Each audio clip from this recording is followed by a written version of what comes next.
요한복음 17장 13절에서 19절까지의 말씀입니다. 신약성경 177쪽에 있습니다. 13절부터 19절까지의 말씀을 제가 한 절, 여러분들이 한 절 교독하도록 하겠습니다. 13절 제가 먼저 읽겠습니다. 지금 내가 아버지께로 가오니 내가 세상에서 이 말을 하옵는 것은 그들로 내 기쁨을 그들 안에 충만히 가지게 하려 함이니이다. 내가 아버지의 말씀을 그들에게 주었사오매 세상이 그들을 미워하여 싸우니 이는 내가 세상에 속하지 아니함 같이 그들도 세상에 속하지 아니함으로 인함이니이다.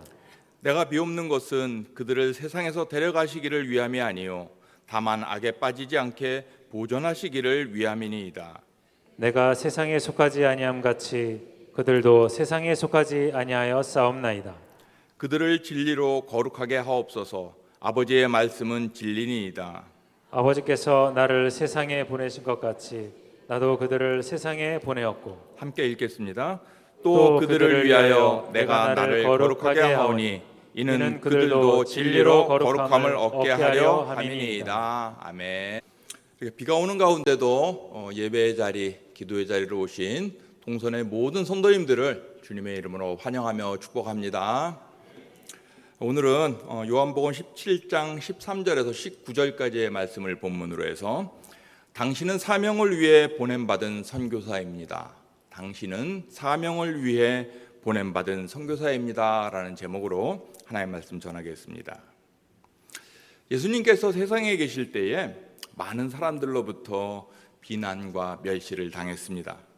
누가복음 7장 34절을 보면은 예수님께서 잘 먹고 잘 마시고 그리고 또 친구들과 잘 논다고 이렇게 비난을 받으신 것 같습니다. 최근에 제가 목장 모임과 이 사역 부서원들 모임에 전부 이렇게 여름에 야외에서 행사를 한 적이 있었습니다. 그래서 그런지 어떤 분이 저에게 목사님은 참 밖으로 나가는 걸 좋아하시는 것 같아요라고 말씀해 주셨습니다. 그래서 제가 예 맞습니다. 저는 밖에 나가서 사람들과 음식도 먹고 차를 마시고 그리고 또 대화하며 교제하는 것을 즐기는 편입니다 라고 대답을 했습니다. 우리가 이 신앙생활을 한다는 것은 예수님을 닮아간다는 것인데 저는 다른 것은 몰라도 이 예수님께서 모범을 보여주신 이 일상 가운데의 식탁교제만큼은 닮아가려고 노력하고 있습니다. 그래서 그런지 이제 제가 지난 8월 말일에 예수님이 되었습니다. 놀라시고 계시는군요. 제가 담당하고 있는 2초원, 3초원 분들은 벌써 예수님이 되었는데 전 이제야 예수님이 되었습니다.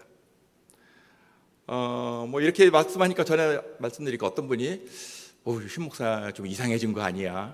혹시 이단 아닌가? 뭐 이렇게 했는데 걱정 안 하셔도 됩니다. 뭐 저는 이렇게 예수님이 되었다는 거는 이제 제가 60살이 되었다는 겁니다. 그러니까 나이로만 이 예수님이 된다는 것이 중요한 게 아니라 우리가 이 삶 속에서 정말 변질되지 않고 진정함으로 우리 예수님을 닮아가는 그러한 성화의 삶을 살아낼 수 있도록 여러분들께서 저를 위해서 많이 기도해 주시기를 부탁드립니다. 우리나라 사람들이 가장 좋아하며 또 불신자들도 가장 잘 따라 부르는 그런 찬양이 있습니다. 무엇이겠습니까? 불신자들도 뭐 잘 따라하는 국민 CCM이라고 그래요. 뭐죠? 네? 네, 당신은 사랑받기 위해 태어난 사람입니다. 네, 이건 뭐 누구나 태어날 때부터 잘 아는 것 같아요. 그러니까 사랑받기 위해 태어난 사람이라 하면 누구에게든지 사랑을 받으면 좋으니까 뭐 별다른 거부감 없이 그렇게 받아들여져서 아마 누구라도 잘 이렇게 부르고 또 이렇게 불려지고 있는 그런 찬양인 것 같습니다. 그런데 오늘 말씀의 제목처럼 당신은 사명을 위해 보냄받은 우리 선교사입니다. 또는 뭐 당신은 사명을 위해 보냄받은 사람입니다. 그렇게 얘기를 하면은 아마도 머뭇머뭇하면서 쉽게 동의하지 못하는 그런 경향이 있을 것입니다. 그만큼 사랑받는 것보다 사랑하기가 훨씬 어렵기 때문에 그런 것이라고 생각을 합니다. 그래서 제가 지난달 수요 예배 때 이렇게 말씀을 드렸던 적이 있습니다. 혹시 지난달 제가 수요 예배 때 했던 설교 제목을 아시는 분이 없으시겠죠? 그렇죠. 예. 제가 그래서 한 달 전에 내 목숨을 다하여 세상을 사랑하라라는 제목으로 이 세상을 어떻게 이제 하나님께서 사랑해 주셨는지 이제 이야기를 했던 적이 있습니다. 그래서 지난달 설교에서 우리가 목숨을 다하여 이 세상, 즉 세상의 사람을 사랑해야 한다고 말씀을 드렸는데, 그 근거로 요한복음 3장 16절에 하나님이 세상을 이처럼 사랑하셨기 때문이라고 말씀을 드렸습니다. 그러니까 이 여기서 나오는 이처럼 사랑하였다는 말은 바로 죄로 인해 멸망당할 수밖에 없는 저와 여러분을 살리기 위해서 독생자 예수 그리스도를 희생양으로 삼으셨다는 것입니다. 이와 관련해서 로마서 8장 32절에서는 이렇게 이야기하고 있습니다. 우리 8장 32절 말씀을 같이 한번 읽겠습니다. 시작. 자기 아들을 아끼지 아니하시고 우리 모든 사람을 위하여 내주시니가 어찌 그 아들과 함께 모든 것을 우리에게 주시지 아니하겠느냐. 아멘. 자기 아들을 죽기까지 모든 것을 우리에게 주시는 그 사랑이 바로 하나님의 이처럼의 사랑인 것입니다. 그래서 오늘은 본문을 통해서 이 세상 속으로 사명을 위해 보냄받은 사람들은 어떤 자세를 가지고 또 어떻게 살아가는 사람들인지를 우리가 함께 살펴보면서 은혜를 나누도록 하겠습니다. 먼저 이 사명을 위해 보냄받은 사람은 보냄받았다는 그 의식으로 충만해져야 합니다. 그러니까 보냄받은 의식을 가지고 살아가야 한다는 말씀입니다. 우리가 오늘 함께 읽었던 본문인 이 요한복음 17장 말씀 전체가 다 예수님께서 제자들을 위한, 오늘날로 보면 우리들을 위한 중보 기도의 그 내용입니다. 그러니까 누군가 날 위해 기도하고 있다는 것만으로도 우리가 힘이 나는데, 그것도 하나님의 아들 예수 그리스도께서 나를 위해, 우리를 위해 기도하고 계시다는 것입니다. 그러니 얼마나 놀라운 일이겠습니까?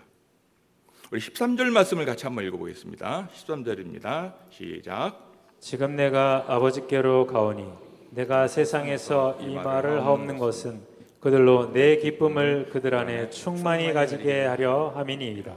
아멘.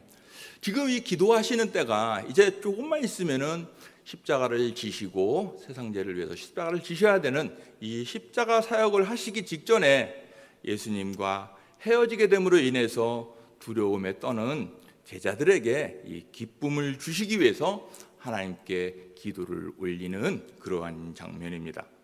그 기쁨의 내용은 무엇이겠습니까?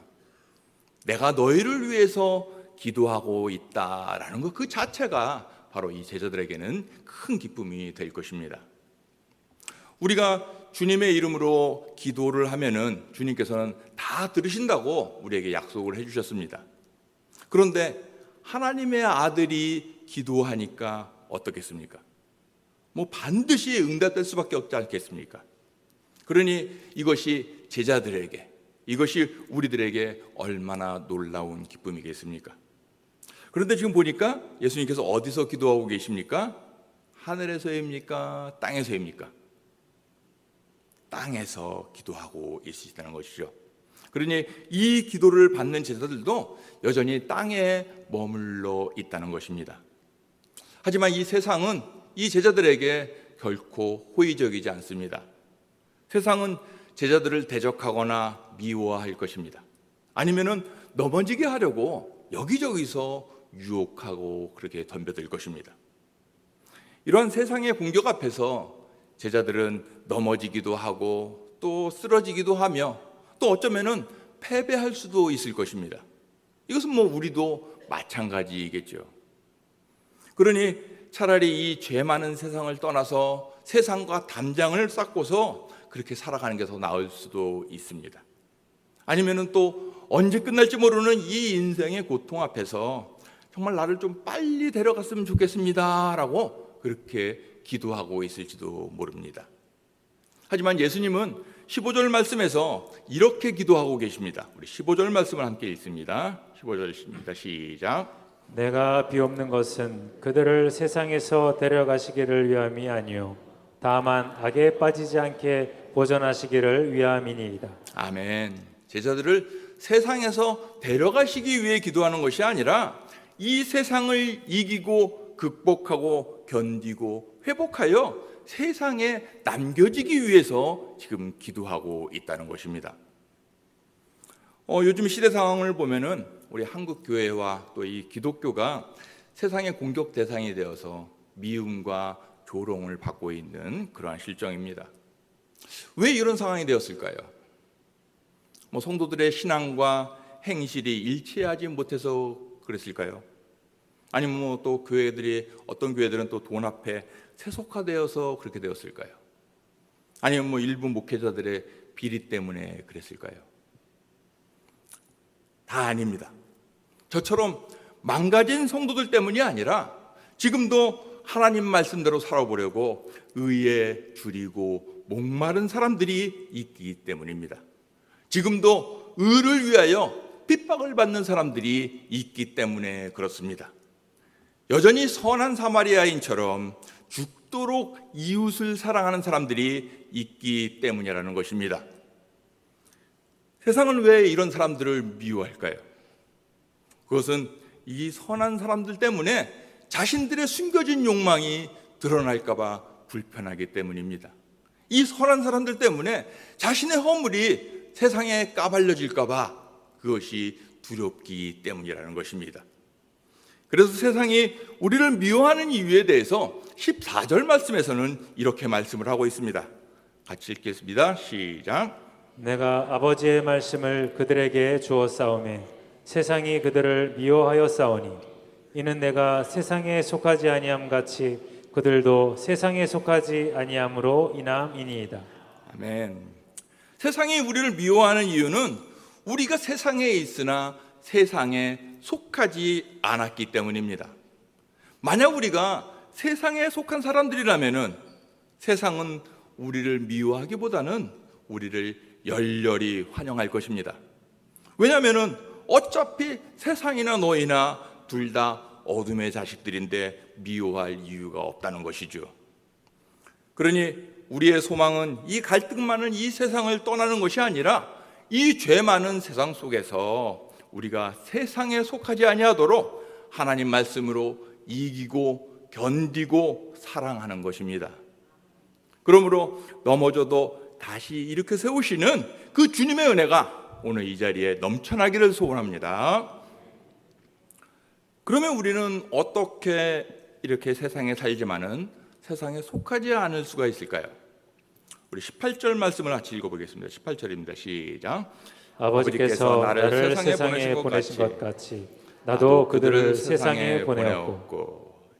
이어서 요한복음 20장 21절 말씀을 보면은 예수님께서 죽으시고 다시 부활하신 후에 제자들에게 나타나서 이렇게 말씀하셨습니다. 우리 요한복음 20장 21절입니다. 시작. 예수께서 또 이르시되 너희에게 평강이 있을지어다. 아버지께서 나를 보내신 것 같이 나도 너희를 보내노라. 아버지께서 나를 보내신 것 같이 나도 너희를 보내노라 라고 말씀하십니다. 우리가 이 세상에 살면서도 이 세상의 타락한 가치관에 물들지 않는 비결은 우리가 세상 속으로 보냄받은 존재라는 이것을 항상 기억하며 살아가는 것입니다.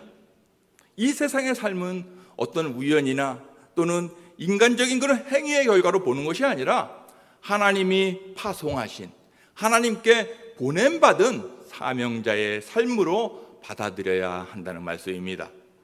그렇게 될 때 우리는 이 세상에 속하지 않을 수가 있는 것입니다. 이것을 종합하자면 우리 성도의 정체성은 세상에 있으나 세상에 속하지 않은 자여 오히려 세상으로 보내심을 받은 자라는 것입니다. 요한복음 전체를 살펴보면 예수님은 처음부터 끝까지 자신의 정체성을 하나님의 보내신 자라는 아버지가 나를 보내셨다라는 그런 의식을 가지고 세상에서 사역을 하셨습니다. 그렇기 때문에 자신을 따르는 제자들 역시 세상 속으로 보낼 수 있었던 것입니다. 이에 대해서 마가복음 3장 14절과 15절에서는 이 제자들을 뽑으신 그 이유가 잘 나타나 있습니다. 같이 한번 14절 15절을 연속해서 읽어보겠습니다. 시작. 이에 12를 세우셨으니 이는 자기와 함께 있게 하시고 또 보내사 전도도 하며 귀신을 내쫓는 권능도 가지게 하려 하심이로라. 아멘. 예수님께서 제자를 뽑으신 이 목적은 자기와 함께 하시고 보내시기 위함이라고 말씀하고 있습니다. 어디로 보냅니까? 세상 속으로 보내서 전도와 치유의 사명을 감당하게 하기 위함이었습니다. 이처럼 예수님께서는 제자들과 함께 있는 동안에 제자 훈련을 통해서 제자들을 세상에 보낼 준비를 하셨던 것입니다. 지금 우리 동성교회가 실시하고 이제 계속 하고 있는 성경 공부, 주중 성경 공부, 그리고 또 이 제자 훈련을 통해서 성도들을 세상 속으로 보내기 위한 양육, 훈련, 그리고 사역이라는 이 사명자로 준비시키고 있는 중입니다. 이렇게 준비되어질 때에 우리 동성교회 공동체는 정말 세상에 있으나 세상에 속하지 않는 그러한 든든한 반석 위에 세워진 교회가 될 것입니다. 또한 세상을 향해 보내심을 받아 각각 주어진 사명을 잘 감당하여서 하나님의 이름을 영화롭게 하는 그런 주님의 교회가 될 것으로 확신합니다. 그러므로 보내심을 받은 자라는 이 확고한 의식을 가지고 세상에 있으나 구별된 삶으로 세상에 속하지 않는 저와 여러분, 우리 모두가 될 수 있기를 주님의 이름으로 축원합니다. 두 번째로 이 보냄받은 목적은 세상과 구별되는 삶이며, 이 구별되는 삶은 곧 하나님의 선교입니다. 한번 따라해 보시겠습니다. 구별된 삶은 하나님의 선교입니다. 이에 대해서 18절과 19절 말씀에서 이렇게 기록하고 있습니다. 같이 읽겠습니다. 아버지께서 나를 세상에 보내신 것 같이 나도 그들을 세상에 보내었고 또 그들을 위하여 내가 나를 거룩하게 하오니 이는 그들도 진리로 거룩함을 얻게 하려 함이니라. 아멘. 예수님께서 세상으로 보내신 목적은 세상에서 거룩한 삶을 살게 하기 위해서였습니다. 그리고 제자들이 거룩해야 하는 이유는 바로 이 사명을 감당하기 위해서였습니다. 마치 이제 우리 구약에서 보면은 하나님의 종인 제사장과 또한 선지자들이 이 사명을 감당하기 위해서 자신을 먼저 성결하게 했듯이 이 신약에서 예수님을 따르는 제자들에게도 사명을 위한 거룩함이 필요하다는 말씀입니다. 이처럼 우리도 세상에 있으나 세상에 속하지 않고 오히려 세상과 구별될 때에 비로소 세상을 변화시키는 그런 제사장의 역할을 감당할 수 있게 된다는 그러한 말씀입니다.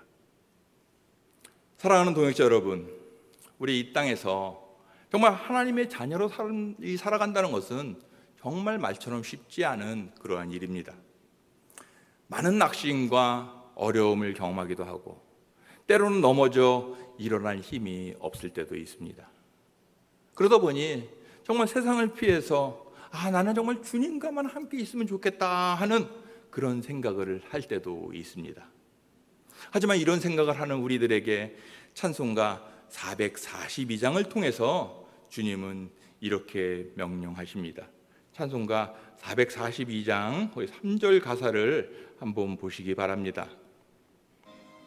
그리고 3절 가사 어떻게 찬송하는지 한번 들어봐 주시기 바랍니다.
아멘.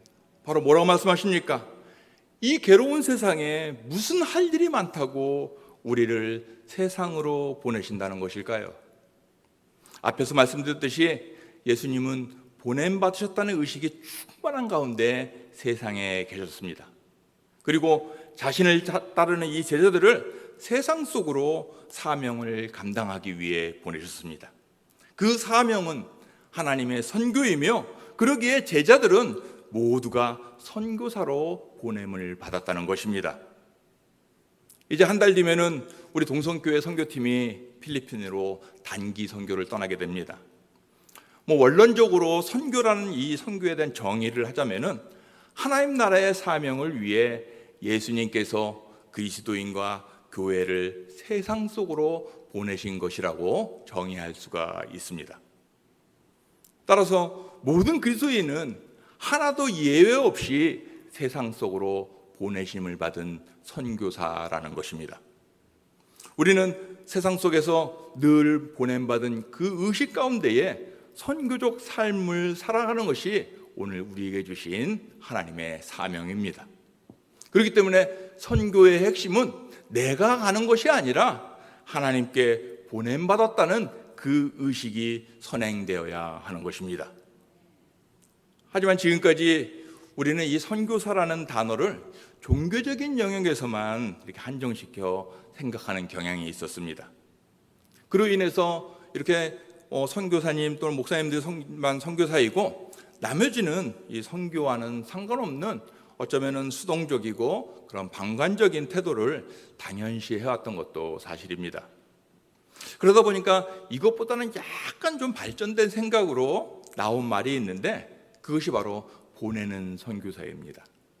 그러니까 전통적 개념의 선교사들은 가는 선교사이고 또 다른 그리스도인들은 그저 보내는 선교사라는 식의 구분법을 두었던 것입니다. 하지만 우리를 선교지인 세상 속으로 보내신 분은 오직 한 분 예수 그리스도이기 때문에 보내는 선교사라는 개념은 어쩌면은 정확하지 않은 것이라고 저는 생각하고 있습니다. 그런 의미에서 우리는 그리스도인이 세상에서 각자 다르게 활동하고 종사하는 그 일상의 영역에서 보냄받은 의식을 가지고 활동한다면은 우리들도 선교사라고 부를 수 있다는 것입니다. 예를 들어서 공무원, 회사원, 또 정비공이든지 학생, 가정주부, 자영업자든지 또는 군인이든 간호사든 그리스도인으로서 모두가 세상 속으로 보냄받았다는 그 의식을 가지고 있다면은 이들 모두는 세상에 보낸 선교사라는 것입니다. 그래서 이들을 전문인 선교사라고 부르기도 하고 학원 선교사, 직장 선교사, 군 선교사, 병원 선교사, 심지어는 가정 선교사라고까지 부를 수 있다는 것입니다. 얼마 전에 유치부에 가보니 꼬마 선교사라는 그런 노래도 있었습니다. 이번 필리핀 단기 선교팀은 분명히 가는 선교사입니다. 정말 이 일주일이라는 그 짧은 기간 동안에 현지에서 많은 사역을 감당하게 될 것입니다. 그 일주일을 위해 지금도 정말 많은 것을 준비하고 있습니다.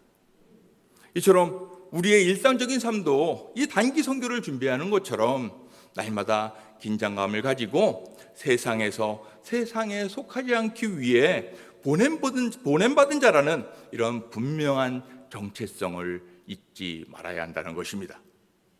그렇다면 이렇게 우리 일상의 이 선교사들의 선교적인 사명은 무엇이겠습니까?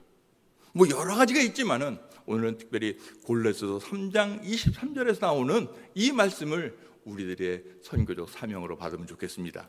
같이 한번 읽겠습니다. 시작. 무슨 일을 하든지 마음을 다하여 주께 하듯 하고 사람에게 하듯 하지 말라. 우리의 일상의 영역에서 사람들을 기쁘게 하려고 눈 가림으로 하지 말고 우리의 무슨 일을 하든지 마음을 다하여 주께 하듯 하고 사람에게 하듯 하지 말라는 이 말씀이 우리 세상 모든 영역에서 주님께 하듯 하여서 하나님 나라를 알릴 수 있는 하나님의 선교라는 것입니다. 그런 의미에서 우리는 모두는 선교사요 또한 세상 속으로 보냄받은 사명자임을 항상 마음에 새기고 주님의 사랑을 전하고 또 그 사랑을 실천하는 저와 여러분, 우리 동성교회가 될 수 있기를 주님의 이름으로 축복합니다.